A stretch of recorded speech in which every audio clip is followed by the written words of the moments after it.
అమూల్యమైన రక్తంలో, నిష్కళంకమైన రక్తంలో.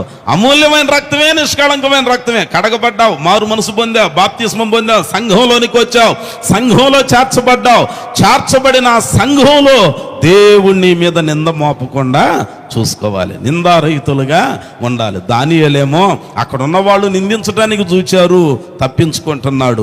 యోసేపు మీద నింద మోపటానికి చూచారు, అవకాశం వచ్చినా పాపం చేయకుండా పారిపోయాడు, చేయని నేరానికి చెరసాలకు అప్పగించబడ్డాడు. బాప్తిస్మం పొందిన దినాలలో ఎంత ప్రేమతో దేవుని దగ్గరికి వచ్చేవాళ్ళము, ఎంత ఆనందంతో ప్రభు సన్నిధికి వచ్చేవాళ్ళము. ఇప్పుడు రాను రాను ఏమైపోతుందనంటే ఆ ప్రేమ కాస్త పూర్తిగా పోట్ల చల్లారిపోతుంది.